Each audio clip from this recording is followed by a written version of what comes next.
ugadzirire mweya wako uti kana ndakudzokera kumba ndichadzokera ndiinei, nekuti izini vanofisira vachiremba vanozviziva kuti chiremba akakubaya jekiseni akakupa mapirisi akati imwa, anozotora imwe kamwe kanjumba kaanogadzira oti kana mosvika kumba mozonomwira kumba mangwanani, masikati nemanheru. Zvoreva kuti kana ndakuwa kumba ini chiremba nendisisiko, asi unomuya kuziva zvinofanira kuitwa. Ndonyaya yatinoda kutobatise pano kuti kana ndataura pano kumba nendisisiko, asi iwe unomuya kuziva inofanira kuitika wakumba. Nechikodzero chekuti izwi ratoparidza pano harifanirwe kuperera pano, rinofanira kuti kana waenda kumba rinonoshandura upenyu hwako, rinokubvisa apa woenda parinane, nokubvisa apa nokusimudzira zvakare nezita raJesu Kristu weNazareta. Chatavinga pano nekatikonza tuye pano inyaya yerudo rwemusharukwa wekare kare, zvaakatiratidza rudo rwake. Tikabvonenza kuti rudo rwakadai harude kuchengetwa, rudo kugoverana nehama neshamwari. Saka tauya pano kuzoratidza rudo rwaMwari wamasimba ose muzita raJesu Kristu weNazareta. Panane here, panane here. Taverenga nyaya pano, nyaya inogara ichizivikanwa, nyaya yemurume anonzi Region. Halo. Taita setaitangira padumbu, asi kumashure tinozokutaura zvedu. Tanzwa nyaya yemurume anonzi Region. Bhaibheri pataverenga ratanga richiti Jesu paakasvika mhiri ndobva awana kuine murume akabuda mumarinda, ndokuuya ndobva rachitanga kutaura serinodzokera kumashure. Bhaibheri richiti murume uyu kwakanga kusisina munhu aigona kumusunga, nekuti vakambommusunga nemacheni nengetani, asi waidambura. Vakambommusunga nezvinhu zvakasimba, asi waidambura. Rega nditanga kutaura panapa ndichiti vanhu vane tsika yekuadhiresa zviri kunze zvinoonekwa. Havana nguva yekutsvaga the root cause of what is happening. Pavakaona Region achipengereka achiita zvaaita, vakafunga kuti vakamusunga kugadzirisa nyaya yacho. Nyamba nyaya haisi pakusungwa kwemaoko kana makumbo, nekuti pane zvakadzama zviri kuitika muupenyu hwake. Saka vakasunga vari kuadhiresa zviri kuita the result. Ndofunga makambozvinzwa imi kuti kune vanhu vanoti akarwara akaenda kuchipatara anogona kupiwa mapiritsi ekurapa masymptoms ari kuonekwa, asi neadhiresa the root cause mozozva zviti vakapiwa mapiritsi asiriwo. Saka nao murume anonzi Region vakamusunga maoko nemakumbo. Nyamba kusunga maoko nemakumbo havasi kuadhiresa pari kubva nyaya. Saka nekudaro akadambura zvakaifwa kuti zviri kugona kuadhiresa nyaya yavo. Rega ndikuudze shamwari, nguva zhinji tikapinda mumatambudziko tinofungira kuti kune vanhu vachauya nemasolutions anoonekwa neanobatika muupenyu hwedu. Pandika ndikuudze kuti nguva zhinji masolutions evanhu anopererera. Halo. Kusunga Region kwaitwa nevanhu, munhu ari kutsvaga control over a situation.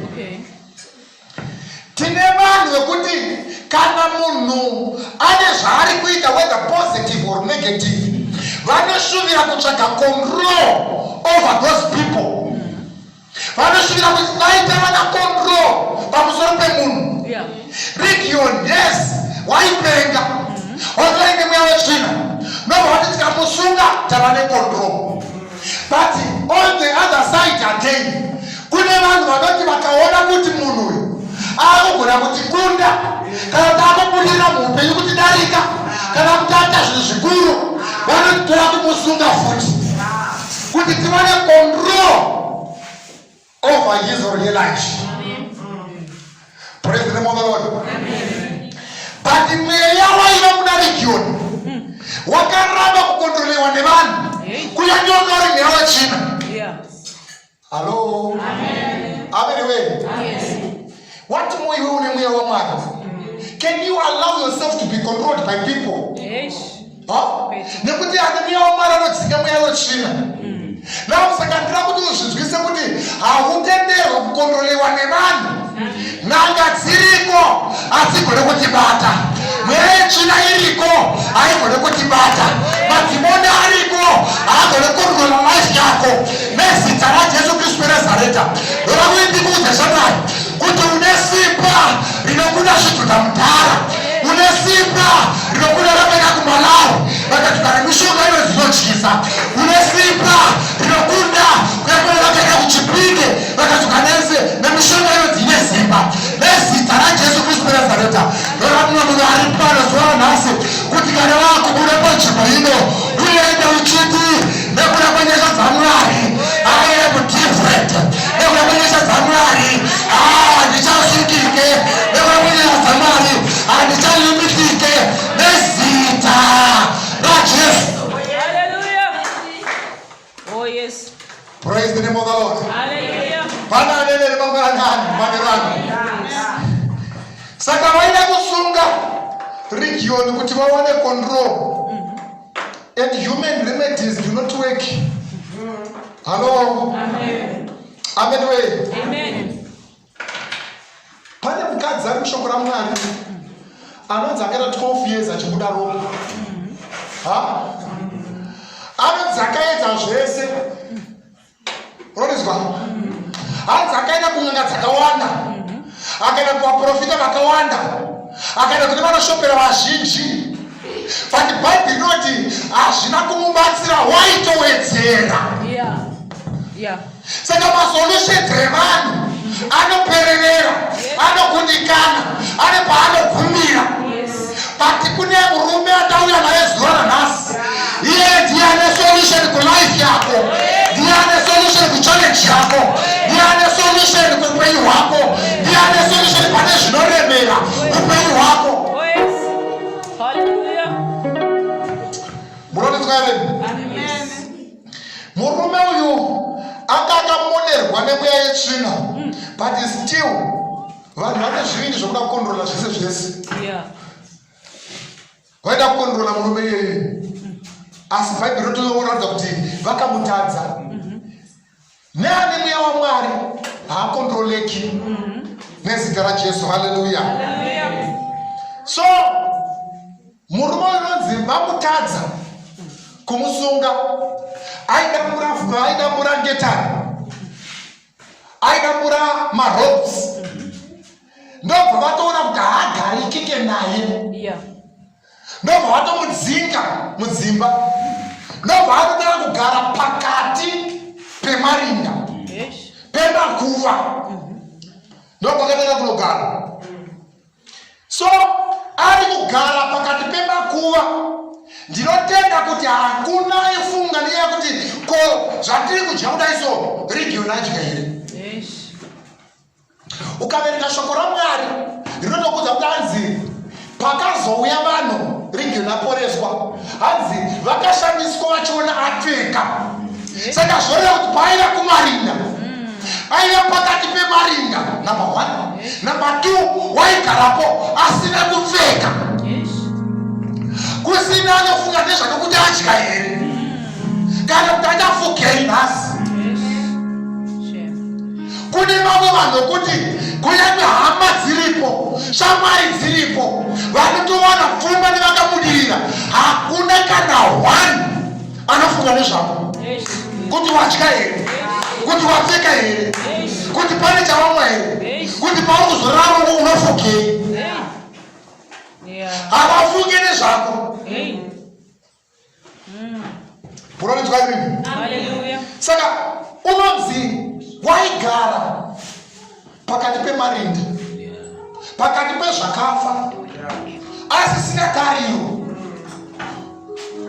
kuti acheukeuko irinda. uku kune rinda, kumashure irinda, kumberi kune rinda. Akakombwa nezvakafa, hazvisi kushanda kuupenyu hwake. Unoziva, ndinogara ndichitaura mufundisi kuti vaunotamba navo ndo vaunofanana navo. Shamwari dzako ndo vaunodzimana vafanana navo. Hakuna munhu anokuda kuti ndekomufanira kuti ndambe naiso asi zvaandite izvozvi. Unokuda kusazvita kwenguva diki diki asi eventually ndo zvaunenge wakuita. Munoti zvakaonana. Saka region ari pakati pezvakafa eventually aizofanana nani. Kunyange anga achiri kurarama but ainge akunofanana nezvakafa. Praise the name of the Lord. Hallelujah. Hallelujah. Kune vanhu vekuti chera chirema pakati pevanhu so upenyu hwake so unenge wakangowa une zvakangofashwa so. Alright. Hauna tariro, hauna hope. Kumarinda hakugarwe. You can visit to remember history, but you cannot stay there. Haubvumiri kugara kumarinda, unogona kuenda kunoona kuti ndo pakaigwa sekuru apa, ndo pakaigwa tete. Zvogumira ipapo hauzobvumiri kugara ikoko. Ukaona wakugara ikoko something is wrong.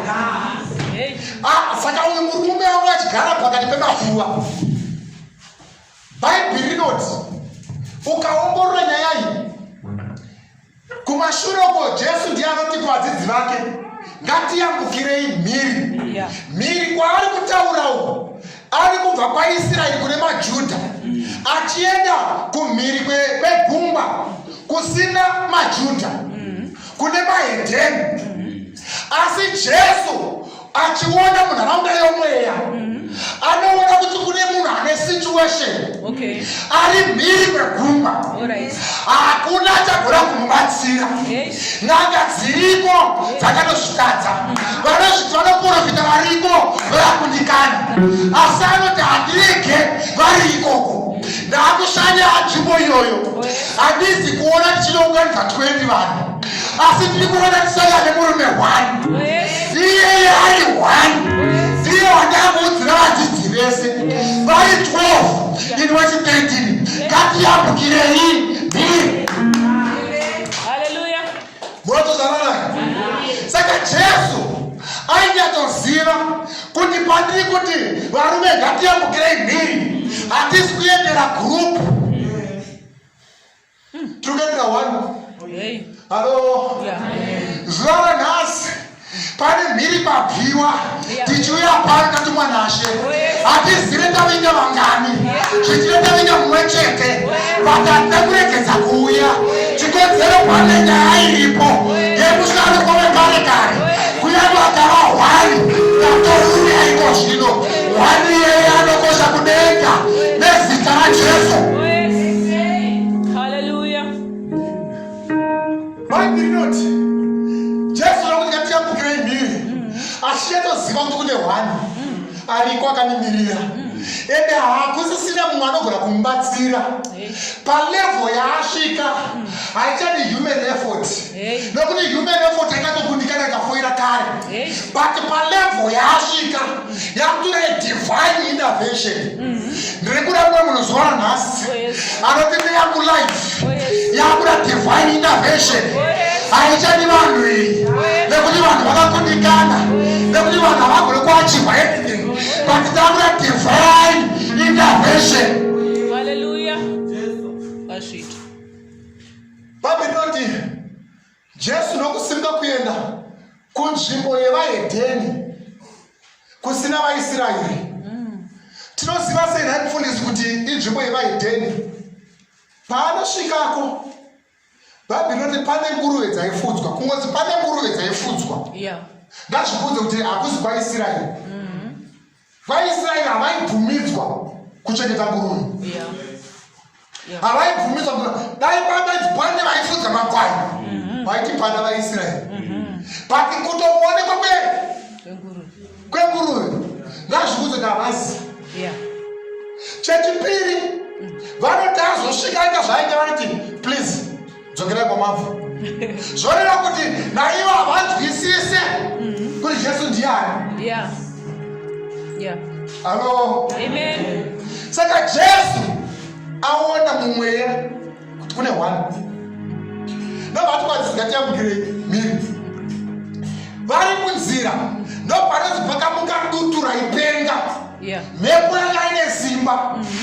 Jesu achimutswa akarara kunzi mhepo yamuka hamutye dzakufa haana kuti varume ngatidzokere akati kune one.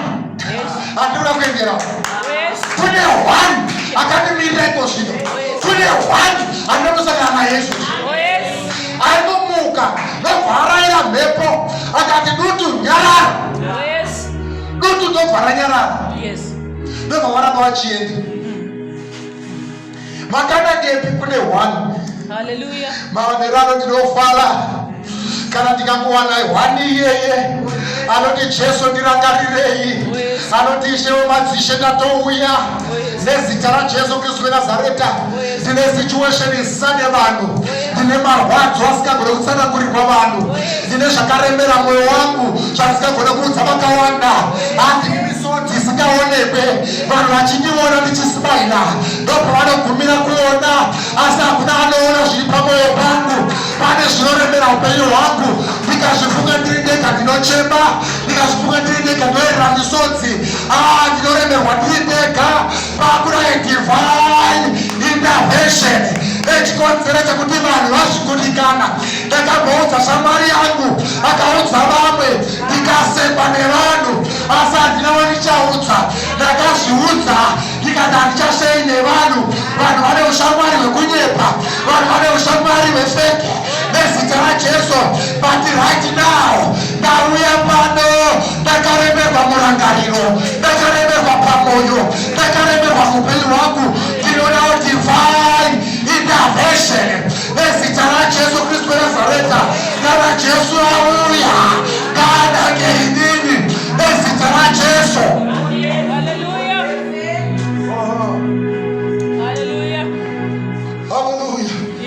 Haleluya. Nekuti murume uyu hakuna anga achamutevera kumarinda kuzoona kuti adya here. Hakuna anga achamutevera kumarinda kuona kuti angapfeka here. Hakuna anga achagona kumutevera kumarinda nekuti kumarinda kwagara kunotyisa zvako. Saka kutogarako munhu ane zvivindi uyo haaziri ari yega ndosaka anogara pakati pawo. Saka iko zvino chero akafa nenzara vari kumusha havasina basa nazvo kunyange akatambura sei vari kumba havasina basa nazvo. But Jesu angati amukire mbiri ndikandikudze shamwari uri panapa zvichida une wakatenderedzwa nevanhu vasina basa newe vakazvive kuti denge rakukanganwa. Haleluya. Hazvive kuti denge rakukanganwa hazvive kuti denge risina basa newe. Takavaona vakawana vaizvidzwa vakaziva pasi but denge ravarangarira vakatirwa zvinoshamisa. Praise the name of the Lord. Praise the name of the Lord. Zvimwe zvichida vakakuona uchiputa madrugs vakati hakuna kwazvichaenda zvagumira pano, this is the end of it. But ndikandikuudze kuti there is Jesus who can transform lives. Ndikandikuudze shamwari dzimwe nguva kapinda nepasingaite pekuti uchifamba vanhu vanoti hoyo nezita rako harichazivikanwe sezvazvaita regioni. Kuti regioni hasi zita rake but inhamba yemadhimoni iri maari nezita rake hatitatoriudzwa hatitatoriziva. Saka nezvimwe nguva vanhu havachakudaidza nezita rako chikonzero nekuya kwezvawakaita kana nekoupa wakapinda nako. But this time around Mwari anozvichinja zvese. Kana achinge azvichinja vachashamisika nelife yako. Hallelujah. Hallelujah. Bhaibheri ndoparinoti Jesu ndokuyambuka mbiri achisvika nokumisa igwa achinonotsika uya akanga asingasungike asingabatike, asingakontroleki. Bhaibheri rati akamhanya akanozwisira patsoka dzaJesu. Ndobva atanga kutaura. Ndoda kumuziva kuti conversation yataverenga haazii ari kutaura, but ari kutauriswa nemweya yetsvina.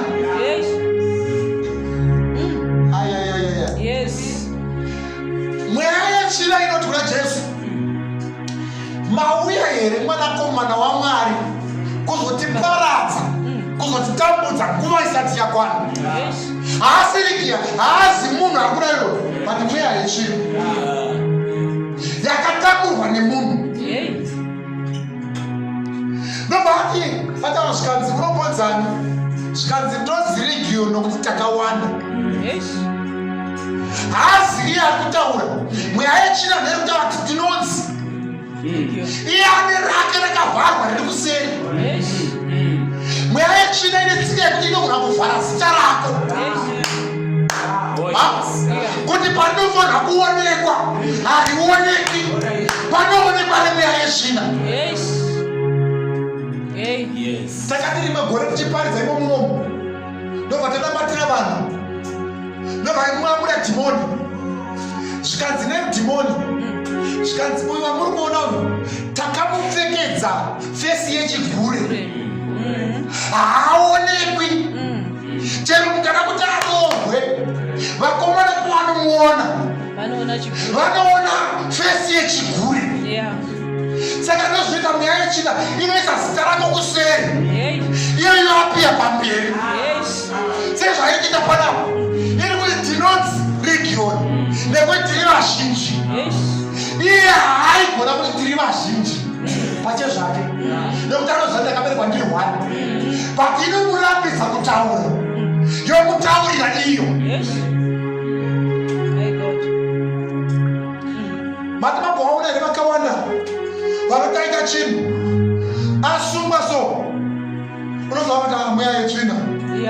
Mweya yetsvina ende zvainoita mweya yetsvina inokushandisa, yakushandisa, wasvika pasingaite yobva yakusiya, yosuduruka, wasara wawega. Kana wakupindura mibvunzo unenge wawega, mweya wetsvina wasuduruka. Utakaita handizoti zvakafamba sei, ndikangoona zvaitika. Inenge mweya yetsvina yakatishandisa. So region, it was not about him as a person, but kune mweya yaitaura on his behalf. Saka inouya nokumhanya nokuenda pamberi paJesu, zvikanzi unonzanisa ndonzi region kuti tiri vazhinji. Ndinobva yakumbira ikati tenzi, musatidzingawo munzvimbo ino, munharaunda inoyi, regai tiri muno. Unoziva sei yaikumbira kusadzimwa munzvimbo? Mweya yega yega ine nharaunda inoparika mairi. Ndosaka uchiona kuti zvivi zvinoitwa nevanhu vari munyabhira zvinofanana. Ukaendawo kuGlenview, kune zvivi zvekuGlenview. Kune madhimoni emuGlenview. Saka mweya yekunyabhira kana uchiidzinga haine kubva, inogona kuda kubuda mumunhu wawo kudzinga mairi, but haine kubuda munharaunda. Inokuramba ichiinfluenza zvakazvichiitika munharaunda. Mafiro evanhu vemunharaunda vanonofa zvakanofanana naso. Maitiro avo vachitedzera Mwari vane zvakanofanana naso. Saka mweya yetsvina kuti musatidzinga munharaunda muno, regai tirambe tiri muno. Ndobva Jesu aitendera zvikanzi, saka chitendera tipinde munguruve dziriapo idzi. Ndobva aitiendai, kwanzi nguruve dzadziri 2000, region anga ari 1, murume wacho akakatakura maregioni anga ari 1. Ndobva mweya yetsvina yabvumira kuti endai ku 2000 nguruve, ndobva yabuda mumunhu 1, ndobva yaenda kunguruve 2000 Yes. nokutopinda munguruve 2000 zvanga zviri mumunhu 1 Yes. nguruve dzikati hatigone kugara nazvo Yes. ndobva dzati zviri nane kunofa Akomana. pane kuchiita zvakadai izvi Yes. murume akakasvikawo Chokwadi. kugara nezvakadai saizvi nguruve dzese 2000 ndobva dzati pocho mumvura ndobva dzafira imomo ndobva rigioni asara ava mutano Yeah. ava kufunga mushi bhaibheri ndobva rinoti vakanga vachifudza nguruve ndokubva vamhanya kunomanyara mumaruwa zvikanzi ndozvaitika kunoko Yeah. kwai ndobva vanhu vese vakoromoka kubva muguta ndokuuya ndobva vaona uya wainzi aipenga akagara akapfeka Skam. akadzikama amupfekedza ndiani? Jesu. Aita kuti adzikame ndiani? Jesu. Hey. Kungoita mahwekwe naJesu. Hey. Jesu zvatochinja. Oh yes. Kungosangana nemusharuko wekarekare. Oh yes. Jesu zvatoshanduka. Oh yes. Kungosangana naJesu zvanga zvisiri panzvimbo zvinova panzvimbo. Zvanga zvisina kunaka zvinodara kunaka. Nekuti wasangana nemusharuko wekarekare. Thank you, Jesus. Bhaibheri rinoti akagara kudai so kwai vakashamisika. Havana kukurumidza kuda kubvunza Jesu. Vakati kuvafudzi, chitiudzai yaitika panapa. Vafudzi nokutsanangura kuti zvazvona zvikadai murume wamhanya akadai tikazomboona nguruve dzangu dzangu mayakumawere uyu ndobva ataona atova munhu kwai ndobva vamupa hembe dzekupfeka ndobva apfeka iko zvinatsikama kwanzi instead yekuti vachibvunzawo Jesu kuti zvafamba sei tikabatsirana sei havana kana kumbomubvunza kuti tosvika sei. Yeah. Instead vanoti tinokukumbirai please ibvai endai kurumidzai tamai hatine kukuona munharaunda dziri dzinodzi vanodzinga Jesu. Rotozvanaka. Yeah. Jesu anzi akuda kunopinda muimba. Fanzi murume anga aine mweya wetsvina nezita rakada kutomupiwa. Hati uya anga aine mweya yetsvina ndoranga razita rake futi. Abva paurigioni akudzi uya anga aine mweya wetsvina. Zvikandobva auya akati tenzi musandisiya. Yeah. Ndoda kuenda neni. Zvikanzi no. Andiende newe. Ndoda kunodzokera kuhama dzako nekushamwari dzako unowaudza Hallelujah. zvawaikanyitirwa. Oh yes. Bhaibheri rabva rati akasimuka akatenderera nharaunda yese yakatenderedza Yeah. achiparidza Yes. yanga aitirwa. Yeah. Vatikani we ndauya nenyaya yakanaka kuti manheru ano ukaita mahwekwe nemusharuko wekarekare uchibva pano enda uine testimony udze guta rese kuti vatikani we handisisiri uya kana maitarisira kuti hakuna kwandinoenda ndava naJesu ndavane kwandinoenda kana maitarisira ndichava ndirirombe hazvichaita ndava naJesu ndichava ndabudirira nezita raJesu kana maitarisira kuti hakuna changu chinoendeka naJesu zvaakuzoitika nezita raJesu. My life is being transformed right now. Nechikonzero ndaita mahwekwe naJesu Kristu weNazareta ndasangana nemusharuko wekarekare nezita raJesu. Hazvinei ndichiri munyapira asi ndashanduka, hazvinei ndichiri kugara muno ndashanduka, hazvinei asi ndakuenda kubasa ndashanduka, hazvinei ndichiri kurwara ndashanduka nezita raJesu. I am now different. Endane testimony uri ndashanduka nezita raJesu. Uye mukandikanisira pasi ndashanduka, uye mukandizvidza ndashanduka nezita raJesu. I am going somewhere. Ndine kwandaakuenda nezita raJesu. Ndatondiongorora nhasi nekuti mangwana ungazotishaya Jehovha wandigadzirisa nezita raJesu.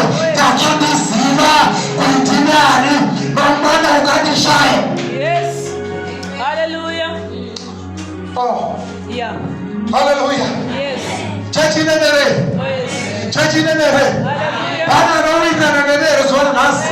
Kuti uchibuna pano, you are going to be different. Uchiva pano, you are going to be different.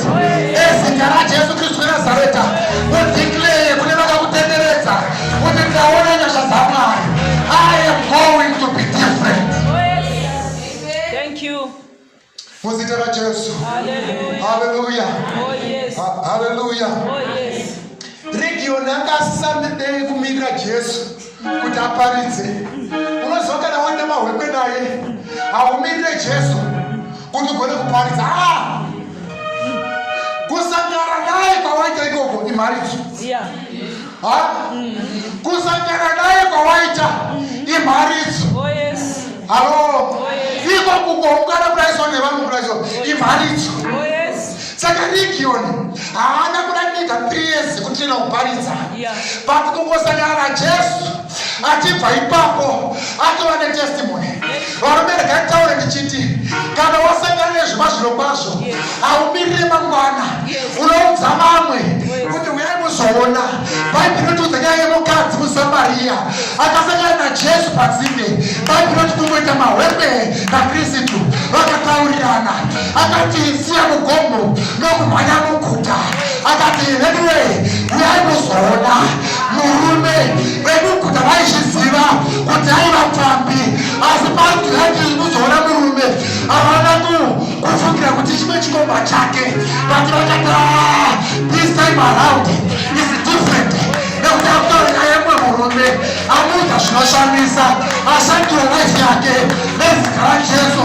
Kungosangana naye ufambi hwese hwakapera. Kungosangana naye chihure chese chakapera. Kungosangana naye kuperevera kwese kwakapera nezita raJesu. Oh, yes. Hallelujah. Oh, yes. Uchibva pano, Yeah. tell yourself, I am going to be great. Oh, yes. I am going to be better. Oh, yes. Nezita raJesu. I am going to be better. Nezita raJesu. Kana uchienda kuchikoro, tell yourself, I am going to be better in my class. In Jesus' name. Kana uchienda kubasa, Jesus, I am going to be better. Kana usina chaunoita, unisangana chandinoita, I am going to be better. Hallelujah. Nekuda kwamahwekwe, because of our time, just stand, simuka pauri papo. Muzita raJesu.